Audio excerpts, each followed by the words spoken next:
My name is Mike and I've been doing garden work for about 15 years. I have never had any abnormal jobs other than your typical creep who wants to watch you trim the hedges. Other than those types of jobs, my 15-year career has been normal. Until a week ago, I got a job from some rich executive who has a hobby for gardening and shrub art. He had a nice mansion not too far from Los Angeles. I usually work in the Bakersfield area, but the pay for this job was too high to decline. It was only about an hour and a half drive, so it was totally worth it. I arrived at the house in front of these fancy silver gates. I walked over to the intercom and pushed the button to call inside. It was silent for a few seconds until a voice came from the other end. Hello there. Yeah, hi. I'm here for the gardening job. One moment. A few seconds later, the gate slowly opened. All of the equipment is in the little shed right of the main fountain ahead of you. The owner has left you a note on the table in there. Okay, thank you. I walked into the property and turned towards the shed. I crept open the old wooden door and entered. Inside was a bunch of gardening equipment that I was to use for my job. There was a little wooden table in the corner of the shed. On top was a note written on a piece of crumpled loose leaf.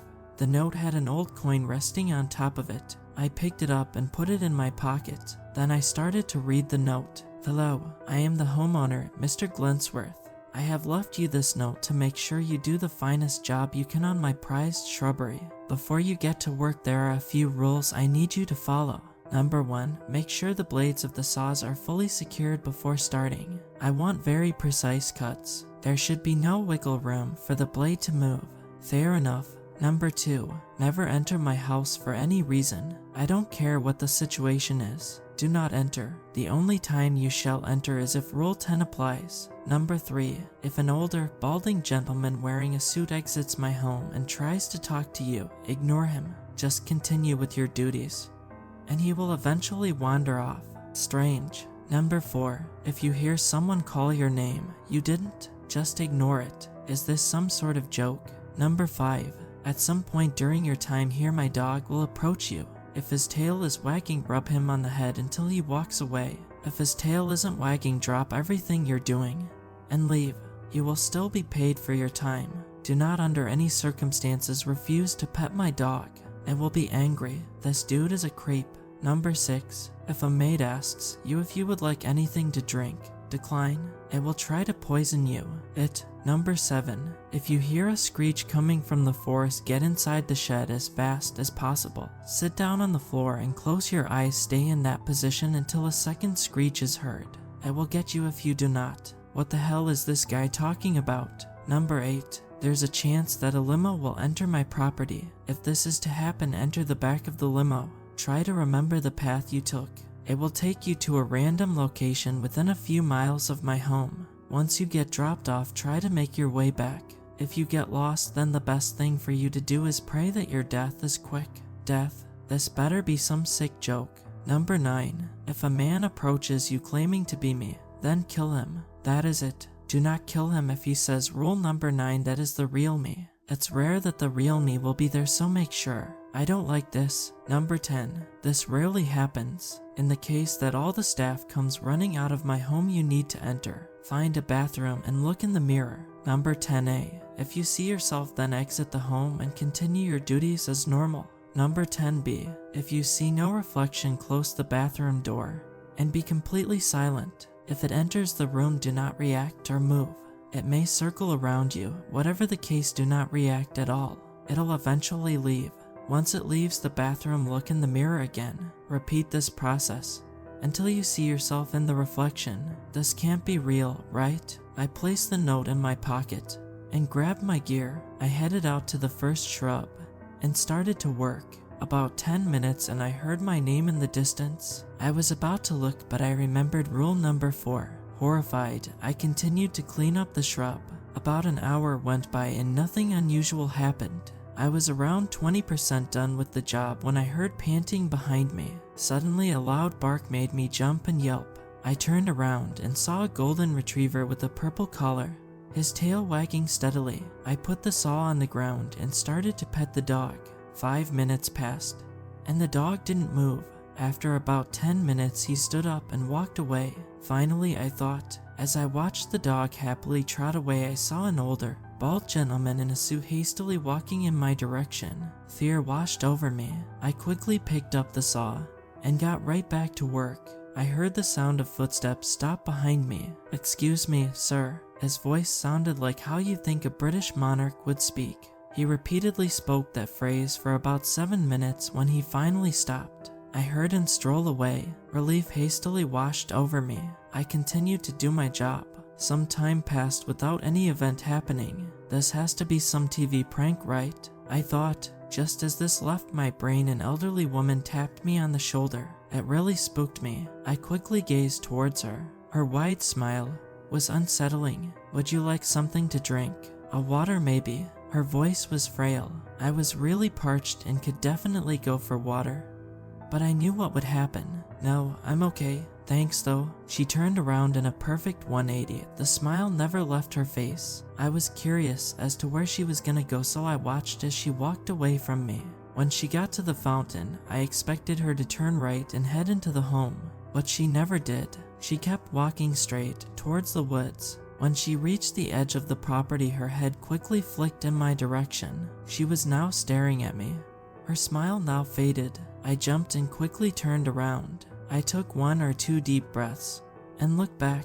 She was gone, as if she faded out of existence. Now I was really creeped out. I started to get back to work. At this point, I was about halfway done. I kept working, knowing that every branch I cut got me closer to freedom from this hell. As I finished a shrub, I heard a loud screech come from the woods on the other side of the property. It was similar to an elk call, but stayed at the same pitch for an extended period of time. I dropped the saw while it was still on and made a break for the shed. I slipped on the grass a few times before I reached the shed. I shut the doors, sat down, and closed my eyes. My heart was racing at 1,000 miles. As I sat in the darkness, I heard scratching at the door of the shed. Suddenly, another screech blasted through the property. I heard something quickly shuffling away. I stood up and opened the shed door. For a split second in the distance near the woods, I saw a black blur fade away into the trees. I was frozen in place. After about 10 seconds, I snapped out of it. I got back to work, my heart still racing. I was almost done with my job when the roar of an engine blasted behind me. A limo slowly peeled into the property. I sighed. I dropped the hedge trimmers I was using and walked towards the limo. As I opened the door, I peered up at the woods. Standing behind a tree was the maid I saw earlier, smiling again. I got spooked and practically jumped into the back seat. I shut the door. I felt the limo begin to move. I looked out the window as we did a U-turn.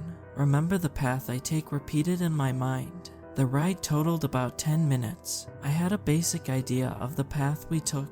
I started to walk back to the home. After about 30 minutes of walking, I saw the open silver gates. A sigh of relief came out of me. This hell was almost over. I could see the remaining shrubs in front of me, only about 10 more. I started to trim a shrub when I heard a door swing open. I looked behind me and saw all the staff run from the home out into the woods. I quickly sprinted toward the front door and entered the house. I ran up the fancy staircase and started opening every door I could see. Finally, I came across a bathroom. I sprinted in and gazed into the mirror. Nothing. There was no reflection. I slammed the door shut. I slowly backed up from the door and stayed still, being as silent as possible. After about 2 minutes, the golden door knob started to twist. The door swung open with aggressiveness. Then I saw it. It looked like a normal human. The only difference was it was completely naked, about 8 feet tall, and didn't have any facial features. It was just smooth skin where there should be eyes, a nose, and a mouth. It crept into the bathroom slowly. My heart felt like it was gonna pop out. It started to get closer and closer until it stopped. Its face was about a foot from mine. I felt like crying, but I knew that would be a death wish. It started to circle me slowly and steadily. It circled me about 5 times, then it crept out into the hall, then down the stairs. I slowly turned around to face the mirror. As I peered over my shoulder, I could see my own eyes wide open, staring back at me. The relief washed over me like a tsunami. I eventually exited the house and returned to my duties. The last shrub had 1 more branch to cut. I pushed the saw against it. I watched it fall to the ground. I unplugged the saw and watched the cord bounce on the damp grass. As I looked up towards the fountain, I saw a man walking towards me. I froze in place. He came up to me and introduced himself as Mr. Glensworth. I was relieved to see him, but then rule number 9 phased into my memory. He didn't say rule number 9, I thought. I quickly picked up the hedge trimmers from my belt and shoved them into its head. It didn't bleed. It just fell to the ground like a rag doll. Still smiling, I stepped over its body and started to walk towards the fountain. I pulled out the note to make sure I didn't forget anything. I went over the note and I thought it was done. That's when I spotted a small arrow in the bottom right corner of the note. I flipped the note over. On the top line of the page there was one more rule. Number 11. You must throw the coin that was on top of this note into the fountain before leaving. Once thrown, a taxi with no driver will pull up in front of the gates. Get in the back seat and close your eyes, then count to 10. Once the countdown ends, open your eyes, and you will be inside your own car. Once this happens, you are relieved of your duties. I took the coin out of my pocket and stared at it. I threw it into the fountain water with a flick. Behind me, the sound of a car horn blasted through the street. I turned around, and there, parked by the gate, was a cab. I headed up to it and got in the back seat. I shut my eyes and started to count. 1, 2, 3, 4, 5, 6, 7, 8, 9. I paused, then said the final number, 10. I waited another few seconds, then I opened my eyes. I was pulled over on the side of the road inside my car. I peered over at my GPS. Just above the little car icon that showed my position read the words Bakersfield. I was back home. This happened about a week ago. I haven't really been able to sleep. I can't get the image of it out of my mind. I'm writing this post because I need some closure. Has anyone ever heard anything remotely close to this? I can't find the mansion on Google Maps anywhere. Am I going crazy? Did I dream all this? Was I drugged? I don't know, but I'll never forget what happened to me.